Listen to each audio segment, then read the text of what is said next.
हे बघा मस्त आली वर आता आपली सांजुरी कशी फुगून डम्म झाली बघा, सुंदर झाली बघा। आता आपल्याला सांजुऱ्या तयार करायच्या परफेक्ट प्रमाणामध्ये। आता एक डब्बा रवा घेतलाय मी, एक डब्बा रव्याला पाऊण डब्बा गूळ घ्यायचा आहे आपल्याला किंवा साखर घ्यायची।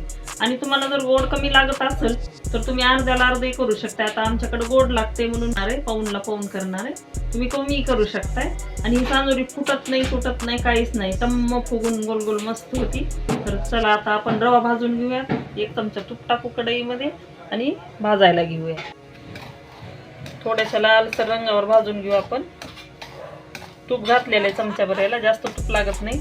त्याच्यासाठी आता वरून आपल्याला रवा तिंबून घ्यायचा आहे। मधला सांजोरा तर आपण आता ठेवलाय भिजायला, थोडंसं रापायला। ते एक डब्याला एक डब्बाच रवा लागतो बरं का, वरून लाटायला पण आणि सांजोऱ्यासाठी पण आपण एक डब्बाच भाजून घेतलेला आहे। तर आता आपण ह्याला का थोडंसं तिंबून घेऊयात। एक डब्बा ताटात घातलाय मी, चिमूटभर मीठ आणि कडकडीत मोहन घालून घेऊ आपण। हे ना वरच्या लाट्यासाठी आपण रवा तिंबून घेऊयात। आता ह्याच्यामध्ये मीठ घातलेलं आहे।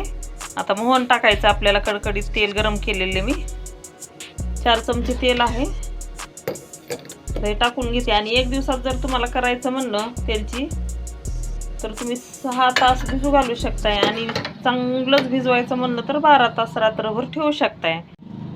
तेल मीठ आता चोळून झालं या रव्याला। आता याच्यात पाणी टाकून घेते मी आणि तिंबून घेते। लागल तसं पाणी घालायचं थोडं थोडं आपल्याला, एकदम घालायचं नाही कारण पातळ होऊन बसत। तर लागल तसं पाणी घेते मी, एकदम पाणी घालायचं नाही आहे, जसं लागल तसं सैलसर छान तिंबून घ्यायचं। हे पीठ घट्ट पण केलं ना तर सगळा सांजोरा बाहेर येतो। सांजोरा हलक्या हलक्या हाताने तिंबायचं, ह्याला जास्त जोरातही घट्ट असं तिंबून घ्यायचं नाही। आणि एक डब्बा रवा आम्ही भाजायला घेतला होता ना, तर एक डब्बाच तिंबलाय पण, कारण जास्त आपलं सांजोरा पण उरणार नाही। वरच्या लाटीचा आपला उंडा तयार झालेला आहे।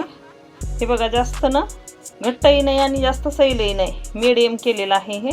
कारण आपल्याला भरते वेळेस कसं आहे, सांजोरा जर मधला पातळ घट्ट झाला असेल तर ते बाहेरच येतं, आणि मध्यम जर असेल तर असं मध्यमच पीठ करायचं आपल्याला। हे बघा पाऊण डब्बा आपण रवा घेतला होता, तर आता पाऊण डब्बाच आपण गूळ घेतलेला आहे। एकदम परफेक्ट प्रमाण आहे याचं। तर आता मी गॅसवर पातेलं ठेवलेलं आहे, त्यामध्ये एवढंच पाणी घातलेलं आहे गूळ विरघळण्यापुरतं।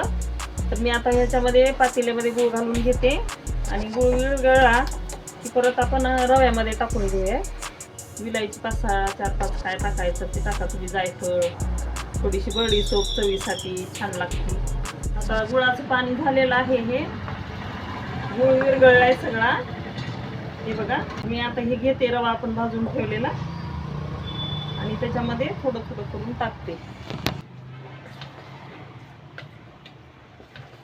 याला मी 6 तास झाकून ठेवते। आता याच्यात मी विलायची पण टाकलेली आहे, असा पातळ पाक झालेला आहे बघा। हे असं पातळसर झालंय मिश्रण हे मस्तपैकी। आता आपला सांजोरा तयार झालेला आहे बघा, घट्ट झाले, पाणी ओढून घेतले सगळं गुळाचं।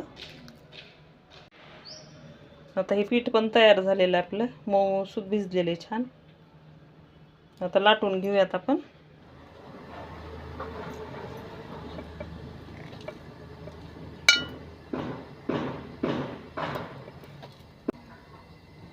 असं घ्यायचं भरून आणि लाटून घ्यायचं। हे बघा मस्त आली वर आता आपली सांजुरी, कशी फुगून डम्म झाली बघा, कसली सुंदर झाली बघा।